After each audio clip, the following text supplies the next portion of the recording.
Okay, so here we are for the second part of the training course. And what we're going to build in this is a roulette wheel, not a training wheel, a roulette wheel. Um, and if you go on the internet and you do a little bit of search, you're going to find that there are all kinds of variations and sizes from French to Italian to some stock imagery, all kinds of stuff. Each one varies a little bit. It varies how the little metal is applied, how the wood is applied, the color of the wood, and everything else.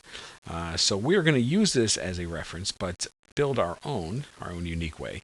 However, the one thing that is consistent is the arrangement of numbers and the fact that the zero is usually a blue or a green with the red and the black. So we're going to keep that true to form, but everything else we're going to just kind of make up as we go. Well, not really make up, but we're going to do it our own way.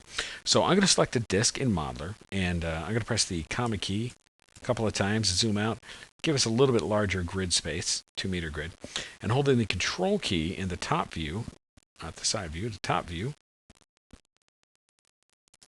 Let's do it one more time.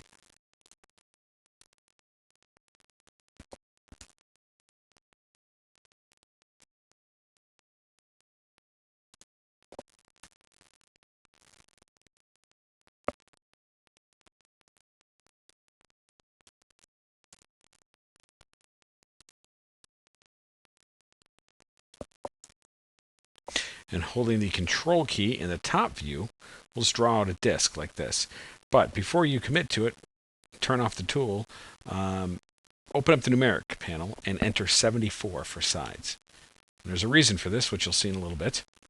Okay, segments is fine. Don't have to worry about that. Just turn off the disk tool. The biggest thing is getting that number of segments right. It's going to help us a little bit later. Then press F2 to center.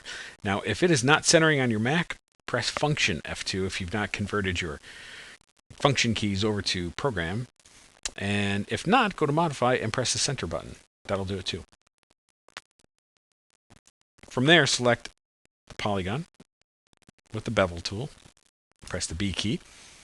And we're just going to bevel this up a good bit, kind of like that. And what we're going to do here is just kind of bevel this all the way in using our imagery as reference. And I can show you here real quick. Let me open this up. Okay. Just go online, take a look for something, or just follow along with me and I'll help you guide it. We're not going to do a lot of bevels. We're just going to do one for each edge.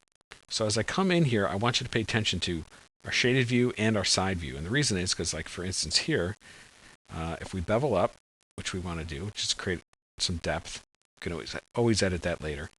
Then I'm going to right-click to reset the bevel, which allows me to left-click and bevel up a little bit more. So I just want one little sharp edge there.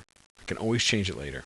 Right-click again to bevel, come in, making sure that it's in enough here, so it looks okay here, but it's not too much or too low on the y-axis here.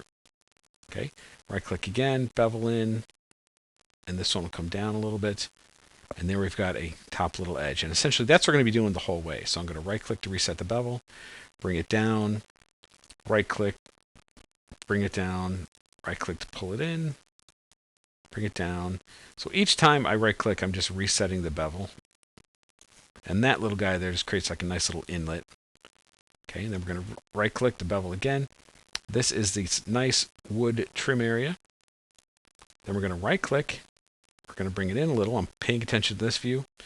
Then I'm going to watch this view here. So I raise it up a little bit. Right-click to reset the bevel. Pull it over. Right-click. Kind of move it out a little bit. Pull it back down. And what I just created there was the metal trim that's going to go around the areas of the numbers. Maybe I'll move it up just a little bit. Kind of like that. Okay, so again, just important to watch all the areas. Then we're going to right-click again to reset the bevel. We're going to pull it down. This is the area that will actually be where the ball catches. And I want to make sure that this width right here is the same as this width. So I'm going to pull that in just a little bit more, like that. Then we're going to right-click again. We're going to bevel up a little and in a little. Reset the bevel by right-clicking, push it in a little. Right-click again, shift it in, and then pull it down.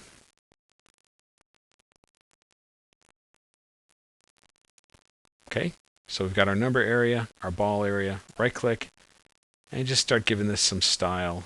It's all your own. You can kind of, do some fun things with just multiple bevels here. And generally that center at this point kind of starts coming up smoothly. So I'm just right clicking and beveling and insetting enough until that kind of rounds out a little bit.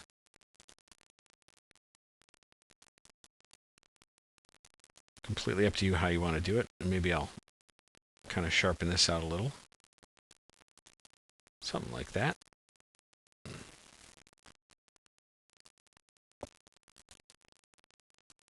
And we can always put some decoration on it later.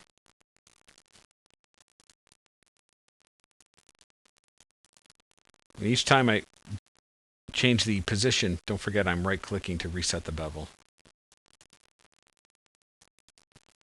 You can have some fun with this. Okay, so for now, let's just leave it like that. Okay, I'll deselect that. All right, press S to save, and in my objects folder, roulette wheel. Okay. So now you can see we've got a nice looking roulette wheel that we can work with and do some cool things with. Let's do just a little more decoration, and then we'll start putting some surfaces on. Select the ball in a new layer, hold the control key, draw out a ball like this, hold the control key down here so it constrains and is equal on all sides, and then you can press F2 to center, T key for move, and hold the control key, and that will constrain as you move it up, and you can sit it right on top of that little guy there. Control X or Command X to cut, layer 1, and paste. And like I said, you can come back in here maybe to this guy, change it up a little bit.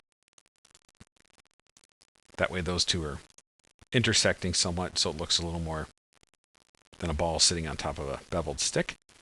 And you are good to go with the basic roulette wheel. But there's not much more to it other than putting our decorations in, and that's what's really going to make it shine and make it show up a little bit better when we spin it around. So let's move on to the next video.